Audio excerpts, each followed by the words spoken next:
Hey everyone, welcome back to The Real Deal with Empire, where we talk about the people shaping our communities from the ground up. And that word community, it's a word that we're focusing on all month. And I've got the definition here in front of me. If we look at the definition of community, it's a group of people that are connected by shared values, interest, or geography who support and uplift one another, right? It's where individuals come together to create a sense of belonging, purpose, and mutual care. I think one of the key words in all of that is together, right? And when you think about municipalities, you think about cities or townships, a lot of times that falls on them as a responsibility to create that sense of community. That means they've got to create opportunities for togetherness, right? If we're saying togetherness ties in with community, that's where togetherness happens. And if a municipality and a city is creating environments that cultivate togetherness, I think that's key to creating a culture for a city, creating a community in a city, right? And today I've got a special guest with me, Walt Gajewski, the market manager for the Farmington Farmers and Artisans Market. Thank you. And Walt's been a key figure in turning the market into one of the most beloved community spots in Metro Detroit. And so we're going to talk about the story behind the market, what makes it so special, and how it's actually helping build a stronger and more connected Farmington Hills. So welcome to the show, Walt. Well, thank you, Ali. First of all, I appreciate your inviting me here today. Talking Farmers Market is something I can do, just about any time of the day of the week, even though our market is every Saturday, 9 a.m. to 2 p.m., May through November. It's a little cold and windy and rainy out there today, so it feels good to be inside in this nice, warm, lovely studio of yours. So again, thank you for inviting me. I know you've got some questions, and hopefully I'll have the answers. Yes, absolutely. And thank you for carving out time in your busy schedule to meet with us here today and join us. So thank you. So we'll jump into the questions. Can you share a bit about the history of the Farmington Farmers and Artisans Market and what inspired its creation? Sure. Well, we go back 32 years, right? This is our 32nd year this year. I first came to Farmington in 1992, I believe. And I came to Farmington by way of Plymouth and was living in a rental property, actually, about a half a block from the farmers market. Mm-hmm. And every Saturday I'd walk to the market. They had just built a beautiful open-air facility located across from the city park in downtown Plymouth. And it was a great way to start a weekend and get connected with community, as I did there. And when I came to Farmington, I really didn't realize there was a farmer's market at all until I was driving down Grand River Avenue and saw a couple trucks in the parking lot, and farmers were selling off the back of it. I took note of it, but then, kind of went on my way and then, completely forgot about it. So it existed in a very small manner until around the mid-90s, 1997, Wayne State University and Lawrence Tech came to town, and along with City Council, the three together wanted the citizens of the community to come forth with their vision of what the city could look like in the future. Okay. And I volunteered. I was a volunteer at the time, and I was on the city's beautification committee, and so I volunteered to be a part of that visioning concept, if you will. And a lot of great ideas came out of it, and one that was put on the table was to build a community pavilion and maybe a permanent home for the farmers market. And from that, there was much discussion, a lot of discovery, which I helped, to further along, if you will. And over multi-years, so to speak, now we're fast forwarding to 2004. We finally broke ground on the farmers market location that you see now. Yep. And it's taken off and grown ever since, and the farmers market has a permanent home, and it's become an icon, for the community, a destination, if you will. Yeah, it really has. It's amazing to see how it's flourished. What role do you think the market plays in fostering a sense of community for Farmington? Well, I mean, for me, and I'll speak personally because I'm a resident, right? So I'm dug into the town. In fact, we own the second house that was built in downtown Farmington. Oh, wow. It's in a historical property. It's a ton of work, believe me. Yeah. But for me, being a longtime resident and growing, up with the community over 30 years now, it's really about a destination sense of place for people, as well as creating a sense of loyalty for the citizenry to the downtown. There's lots of choices in this country, and we can wake up on any weekend morning and our tires know no boundaries. There's things to do everywhere you go. Yeah. And with our phones, it's easy to find a new happening. But with the farmers market, waking up on Saturday morning, as I hear often, parents will tell me their kids are right away Saturday morning, Mom, Dad, are we going to the farmers market today? If you can't build a sense of loyalty within the core community that people live in, who choose to support that community and support that downtown, and wake up with the first thought of, we're going to downtown Farmington today. If you can't do that within your citizen core, it's going to be very, very hard to try to market yourself outside of your community to bring in fresh visitors, if you will. So that is extremely important to community. It's important for property values. I know you're in the real estate business. Yep. And I cannot tell you how many times I've heard from real estate agents who list homes in downtown Farmington that specifically call out walking distance to the farmers market. Yeah.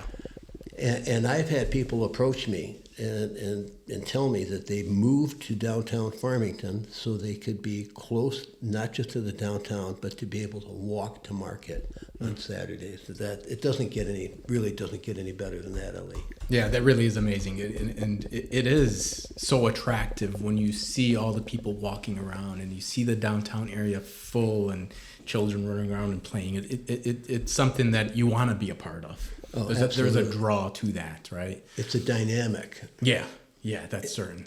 How do local farmers and artisans benefit from participating in the market? Well, as far as the vendors themselves, if you want to get into the trenches, the picks and shovels of it, our farmers market, we have a very strong social media presence on Facebook and Instagram. So we do a really good job of shouting out to the world of who we are and where we are. And not everybody chooses to do that. There's markets of all sizes and shapes, sure, around Southeast Michigan. We do it our way, and we find that a strong website, a strong social media presence allows us to reach a lot of people in a very short amount of time and in an economical way. Yeah. And allows us to showcase our vendors. And it also, as I tell our vendors, bring your A game. When you come to Farmington, and bring your best displays, bring your best product, bring your brightest smile, bring a welcoming spirit, because that's what people expect when they are walking up to that farmers market. So, together we kind of build a team-oriented approach where it's all of us together. So if you can't make it to market for whatever reason, car trouble, family plans get in the way, you want to let us know, because we don't want any spaces to fill in that market. We want a full market every Saturday that is hustling and bustling. So I think our market helps the vendors become better at what they do, just because we set the bar pretty high. Yeah, I was just going to say the bar is up here. Absolutely. And I think you and I have spoken before, and we talked about how far out your vendors are booked in there. So somebody just trying to squeeze in It's more like, no, we've got to get you on the calendar for next year or the year after. For sure. We manage everything through a database, and it's very well populated, and you're exactly right. We book a year plus out. Yeah, which is phenomenal. I mean, that just goes to show, what a tremendous job that you guys do. What are some of the most unique or popular products that visitors can actually find at the market? Well, for us, the thing that we're most proud of, and this is, and we may talk about this a little bit later as well, but what makes a farmer's market is farmers. Yeah. It sounds simple, but it's not. Believe me. And in Farmington, over the years, we've managed to cultivate, if you will, to our market over 12 to 15, Michigan farmers, growers, producers, and foragers, including certified, organic produce as well. Yeah. So people like the variety, and I know for myself. Sure, Michigan has 300 agricultural commodities, and every farmer has tomatoes, and every farmer has green beans, and every farmer has corn. But being a customer of the market myself, I have a farmer whose beans I prefer. I have another farmer that I go to for tomatoes. I have another farmer that I go to for sweet corn, and it goes right on down the line that way. So, and then being able to be on a first name basis with the farmer, right? Yeah. And find out about recipes, find out what's coming next to the market, find out what's leaving the market. Right, because this is Michigan produce. Right, we don't have year-round produce. We're a seasonal market, so you need to be a little bit educated of what's coming in and what's going out. Also, we favor locally butchered meat, fresh catch Michigan lake fish, 24 hours out of the water, brought to our market. We have mushrooms, we have honey, we have maple syrup, we have artisanal foods, baked goods, including French, Italian, Middle Eastern, and Polish baked goods, jams, jellies, sauces, spices, really everything from pasties to peanut butter to pierogi. You can find it at our farmers market. And to add to the mix, a little bit more on the fun side. We have pottery, we have wood turning, we have photography, we have metalsmithing and mixed media.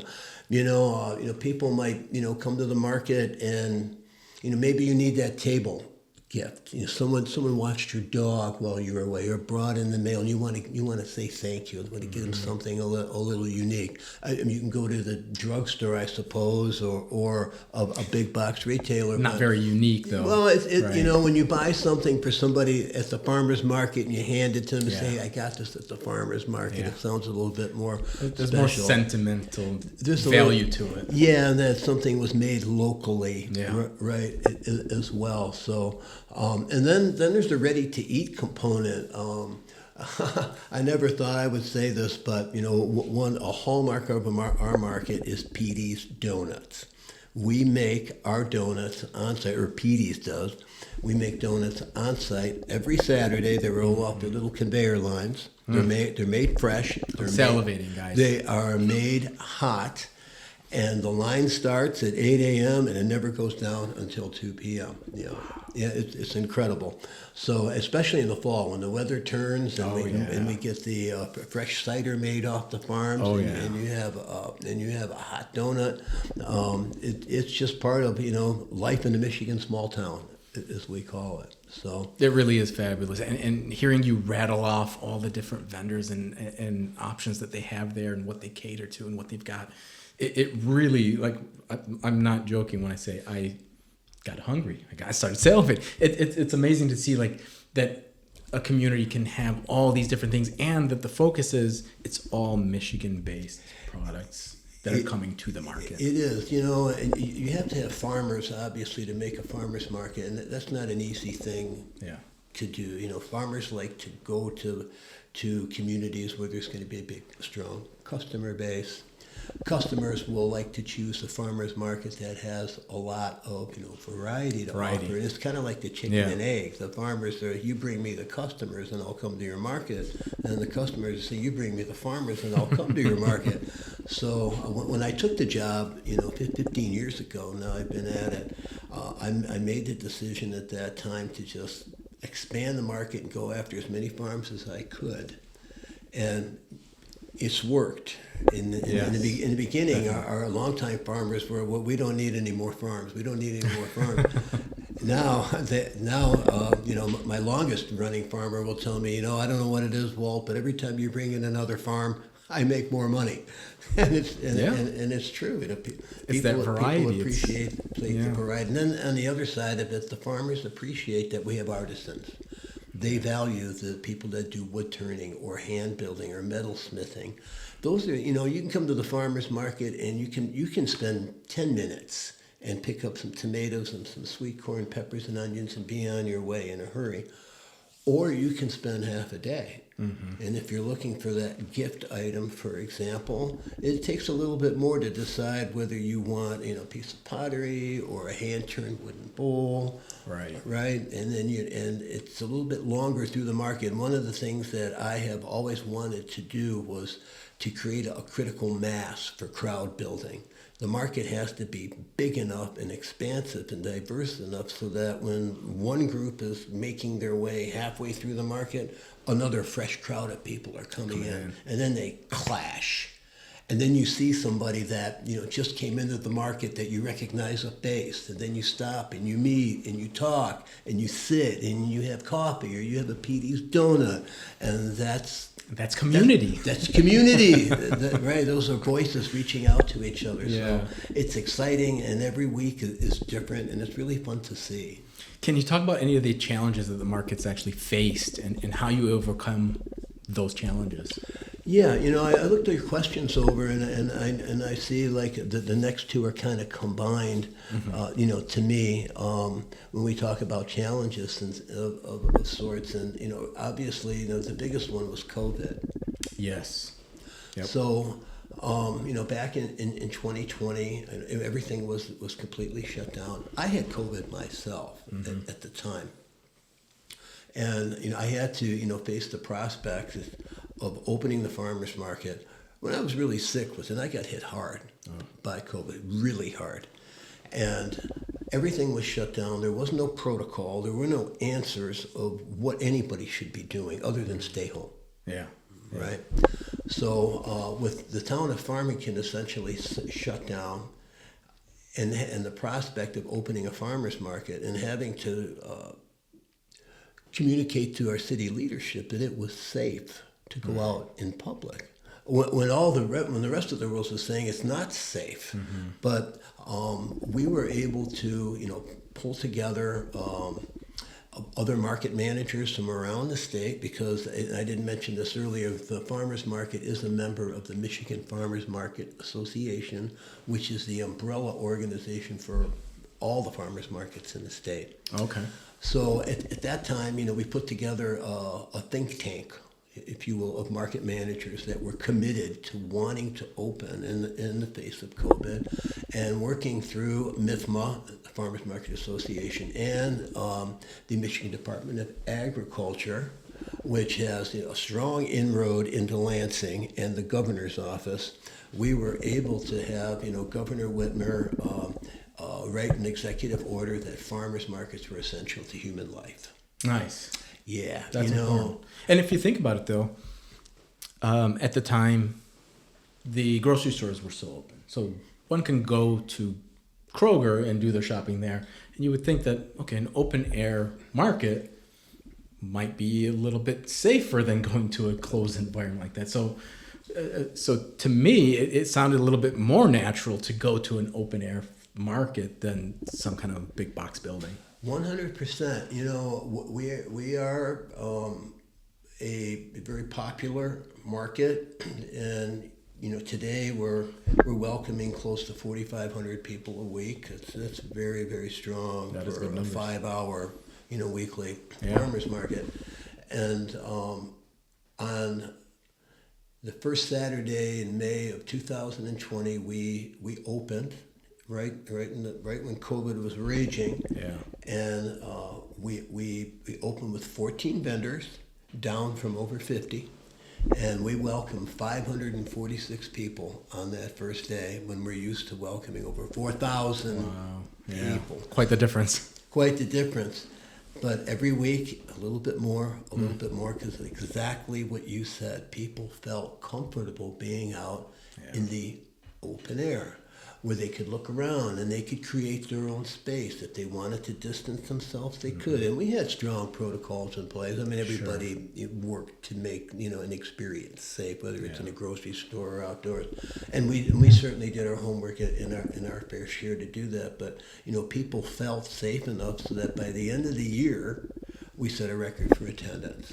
Oh, that's wonderful. And we were very proud during 2020, later in the year, that we welcomed our 1 millionth customer overall since we had started in that little parking lot we talked about in 1993 with a couple of trucks. Such a long way. Yeah, definitely. That's amazing. That was a challenge that's probably one of the most impactful to me personally, because I had COVID when I had to be on conference calls or Zoom meetings, and literally I was off camera with my head down on the table. I was so worn out, because that's what COVID does, right? It's completely exhausting. But I knew I had to be on these calls, because if I wasn't, and I wasn't participating, it could make the difference of whether or not Farmington would have a market, right? And fortunately, we got through it, and here we are today, and talking about the farmers market. I'm glad to hear that. I'm glad that the market is so resilient and it's achieved so many phenomenal things up till this point, and obviously looking forward to more amazing stuff coming from the market. Sure. What events or special activities does the market host to engage the community? Sure. Well, we're open, so it's event season at the farmers market. One thing that we do that I'm really, really proud of is when we open the market, it is a grand reopening celebration. And what does that mean? What is it for Downtown Farmington? That means the high school band plays. That means a special guest to sing the national anthem a cappella. That means the mayor and city council comes out. After a long winter, people want to get out, they want to reconnect, and the mayor welcomes everybody back to town.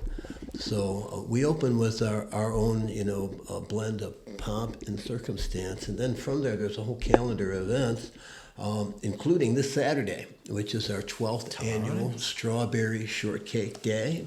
It's our way of shouting out to the community that Michigan strawberries are in season. It's a short season for strawberries, and it's been a little bit tough this year because May was a little bit cooler month, and now we've had this wet weather. So strawberries are very sensitive and temperamental, and they're short-lived as a crop.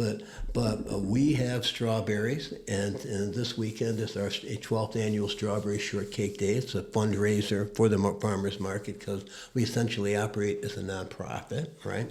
So it's a great story because the farmers donate the strawberries, they clean the strawberries, they macerate the strawberries.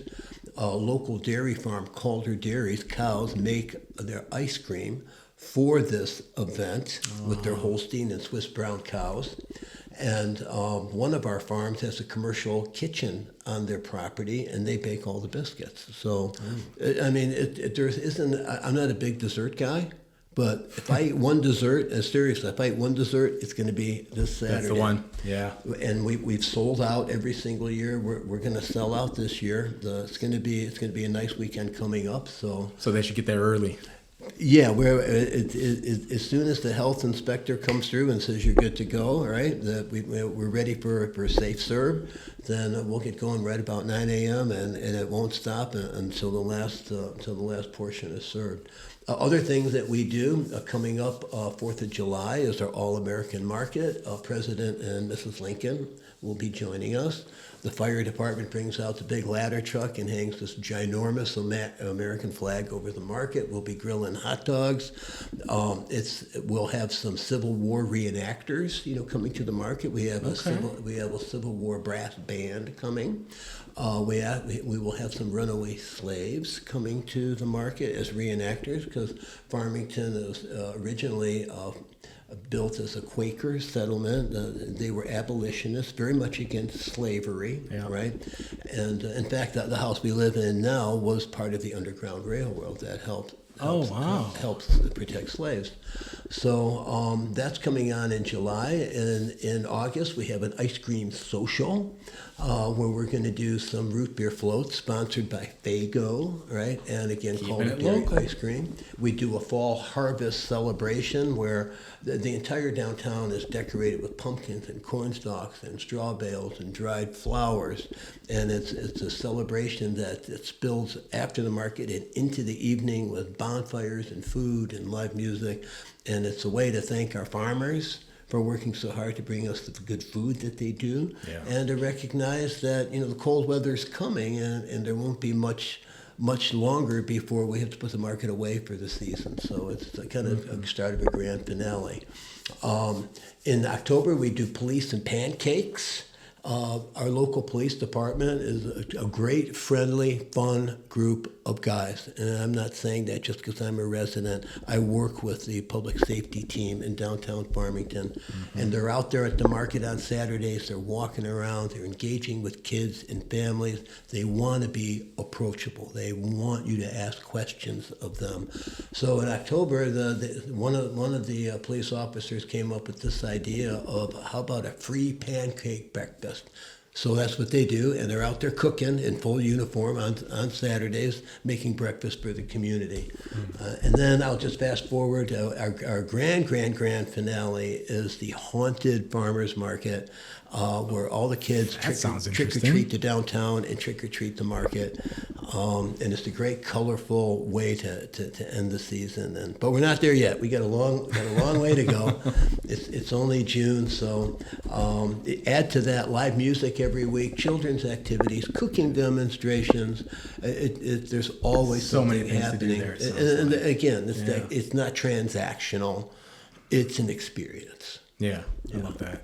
For sure. How do you envision the future of the market, and are there any, upcoming plans or changes that are happening to the market? Right, we talked. You shared a lot of the different events, but are there any changes that the market's looking to do? Well, the farmers market is, I'm not going to say it's the apple of the eye, for city leadership, because there's a lot of good things going on in Farmington and a lot of progress, for a community that's it's a long history and a very historic past. Yeah. But, one of the things I think we would all agree upon downtown is more parking. Sure. Everybody wants more parking. Yeah. That's above my pay grade, but I know that the parking as well as pathways to get more people out on foot, right? People walking, and we're starting to see that now, where on a Saturday I see people riding bikes, I see people pulling wagons to the market. People are walking to the market, pushing strollers or walkers or wheelchairs coming into the market, but people are making it a Saturday experience. Nice. So this is actually a question I think that is, if you're a city, why do you believe it's important for a city or a municipality of any kind or township to have spaces like farmers markets? And what advice would you give to other communities that are looking to start their own if they don't have one today? Yeah, so again, every community, that can have a farmer's market. They're free to do it, their own way based upon, how they're structured. Some farmers markets are under a chamber of commerce. Some are under the city, as the city of Farmington's farmers market is. Some are under a downtown development authority. But, it's really about, I think the important thing is building that sense of community. Yeah. And in order to do that, you have to engage with community. So what does that mean? Every community, we're here in Garden City today, right? And Farmington's down the street a bit. Each of our communities, I'm sure, has a VFW, has Boy Scout troops and Girl Scout troops, the school systems, libraries. And it's the faces behind all those organizations that are allowed to come out into the community. Those faces that have families and friends and neighbors and siblings, where they can come together and showcase the fact that every community is made unique by the resources they have and the faces behind those resources. So the farmers market, it's a fun event, and I even have people who apply and say, "I want to be part of your show. I want to be part of your event." No.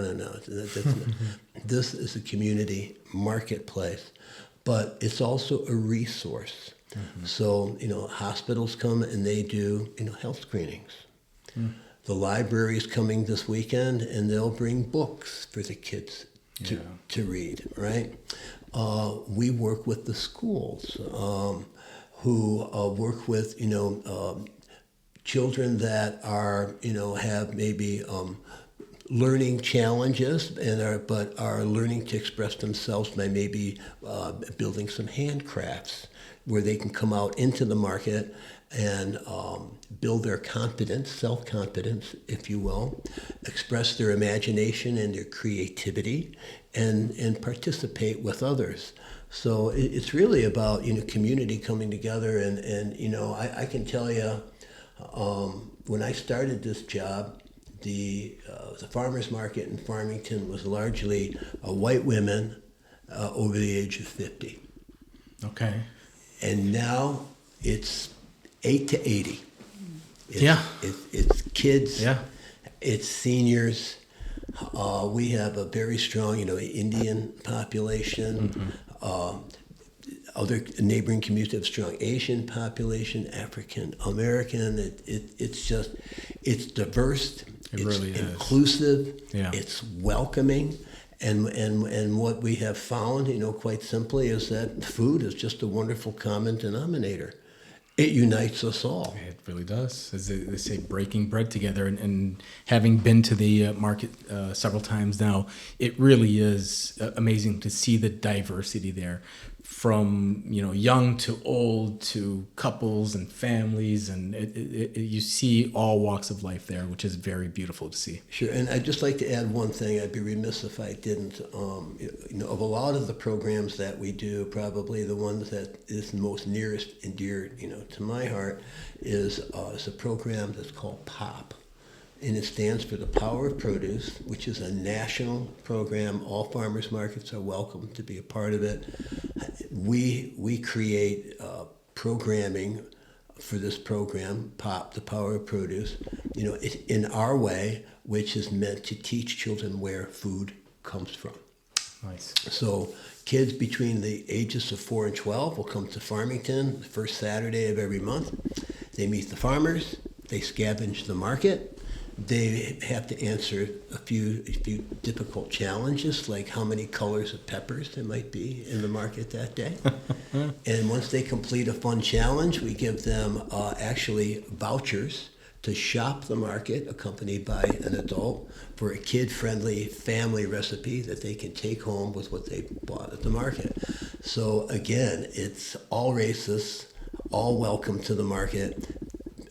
Building a market for the future by training young shoppers, so to speak, as well as, encouraging trying new things. A kid may have to sample a mushroom as much as a raspberry, but it's a way to groom shoppers for the future, educate where food comes from. Yeah, which I think is critical in this day and age. Yeah, and it doesn't get any better than when it's than the guy who put the seed in the ground, that the guy who's growing is the guy who picked it, is the guy who cleaned it, is the guy who packed it, is the guy who brought it to the market, is the guy that handed it to you, and that's all within the space of 48 hours, and it didn't have to come through a gaggle of trucks up from Texas or wherever, but it's just down the road a piece. It's fresh and it's fully nutritious, and that's what makes our market go. And I think people know that, and that's why they come. I think there's so much value in that. It feels like it's very rewarding as an experience, or even as a consumer, to purchase produce from the market like that. So we're getting close to the end. Yep. This is our last segment, is something I like to do called our bonus rapid fire segment. Okay, rapid fire round. I've got some quick questions for you for some quick answers. Are you ready? What's your favorite fruit or vegetable in season right now? Well, undoubtedly, when we talked about that a little bit ago, it's Michigan strawberries. Strawberries it is. Yeah, I'll be in line this weekend for my serving of strawberry shortcake. I may have to be there this weekend myself now. Describe the market in 3 words. I'm going to say vibrant, welcoming, and festive. Love it. Coffee or tea? And do you have a go-to local vendor? Always been a coffee guy, although I will tell you, lately I've been getting more into tea, a little bit maybe more later in the day, in the evenings, but I start my day with coffee. I start my market day with coffee. And at the market, we have a full-time coffee vendor called Ground Control Coffee.